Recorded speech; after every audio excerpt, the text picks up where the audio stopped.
I'm Theo. And I'm Nathan. We're NEman, we're D&B DJs. We mix down at Concrete Thursdays at Astoria in Portsmouth.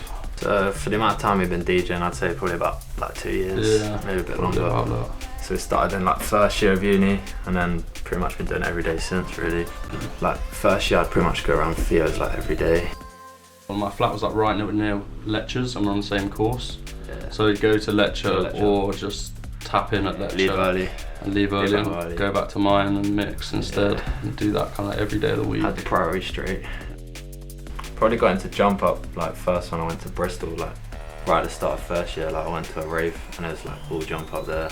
Yeah, he kind of showed me it. I used to like DJ bassline, like garage and stuff like that. He showed me drum bass and that was way more interesting. Yeah.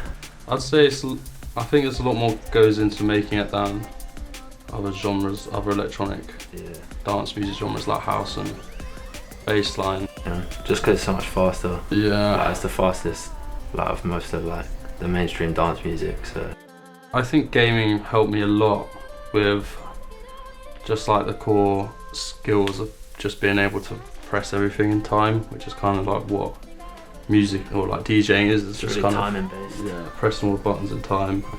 I came to Portsmouth for a year like a few years ago to the uni, but at the same time I was also competing in an online gaming league, and like just as I got accepted into Portsmouth I also got qualified for the league, the European league, for this game called Smite that I was playing. So I kind of came to university and just didn't go to any lectures and sat in my room and practiced for that. Got flown to America to play out there, Spain and stuff, but got a bit boring just sitting in my room on my own all the time, so I thought I'd go back to uni and then kind of just got into this after that. Just kind of put the effort from that into DJing instead. Yeah, I definitely think I have a bit of an addictive personality. I like to kind of just get really involved, like kind of like lose myself in it, and I feel like it's the only way to get really good at anything is to like actually fully commit. Well, the fact that we get on so well does definitely help. It means that never like scared to chat to them or like give your opinion kind of thing. Always feel like comfortable to say what's on your mind.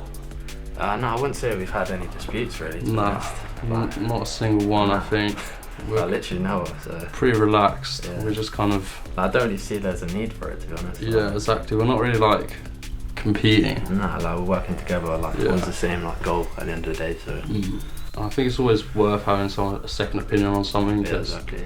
You can like get so involved in something and you think it's terrible, but that's only because you've been listening to it non-stop for like hours on end.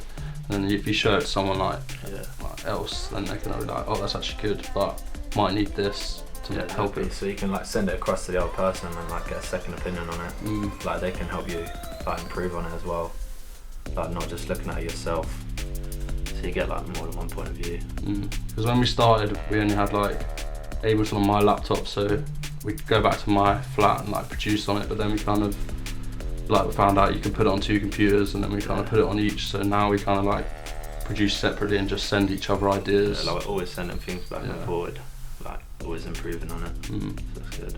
That could give us an edge over like other DJs, like maybe DJs that are working on their own, but I haven't really spoken to many DJ duos personally, but I don't know how it affects them.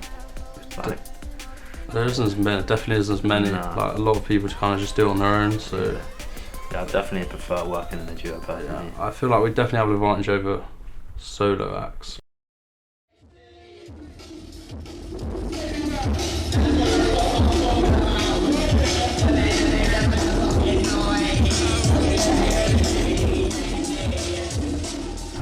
Definitely the highlight for me playing NAS Festival. Yeah, that was like maybe the highlight of my life.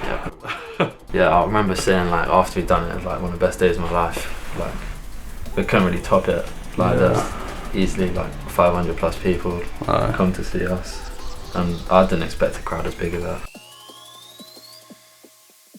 Yeah, it was empty when we started because we were opening the stage, so didn't really know what to expect. Like, no one could have just walked in, but managed to hold quite a large crowd the whole time. So like a massive gave us quite a lot of motivation to keep going. Not so much like a stepping stone. Like, we did meet quite a lot of people there, but we're still just like a bit unknown. Yeah. But it gave us a lot of definitely motivation. Out there more. Definitely, it has given us like a lot more to put on. Like, it's not like a CV, but it's like a DJing equivalent of a CV kind of thing. Like, it's almost like experience. Like, what experience you have, you can tell other promoters things you've done. Yeah. And obviously, you're more likely to get bookings if you can handle that kind of situation. Yeah. Or you've played on stages like that. Mm.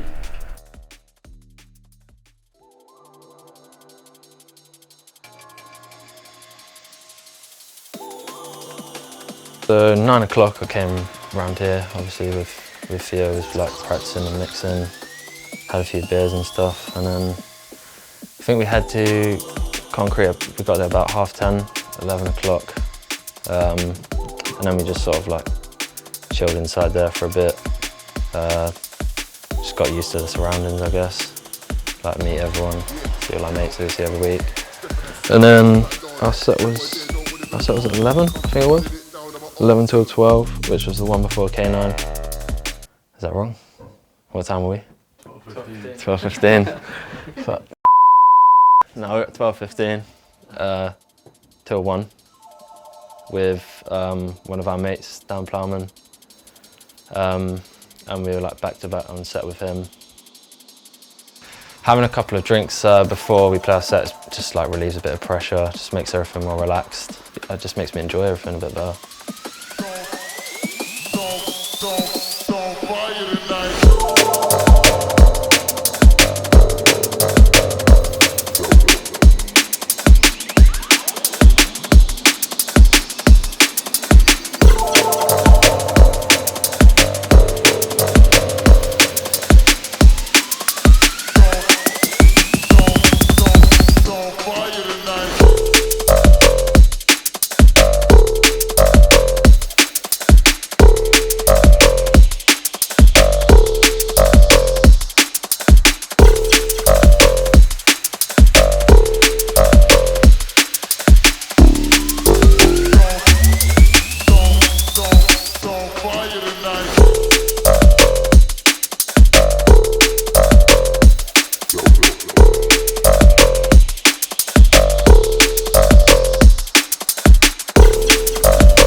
Back to back is when you would almost collab on a set with another DJ, so you'd play at the same time, maybe do like 3 songs each, then switch around, so you each get a go. I probably prefer it, like it's more enjoyable getting to play with your mates. Performing with K9's a good experience. Like, he's obviously someone that I would look up to, especially with like his like production side of things. He's very good at making his own music, so something I'd aspire to be like. He probably made, a lot more than we would have done because we didn't earn anything. But I'd say his booking fee would be like around £1,000, something like that these days, because he's quite big in the scene. How much money are you making out of this then? Absolutely zero. Absolutely zero, mate. No. No money. No we money just involved. do it because we love it. Yeah. Maybe one day, but Yeah. I don't know. I don't think I'd do it on my own. It's a bit boring. I think having someone there to just like share the experiences with is invaluable.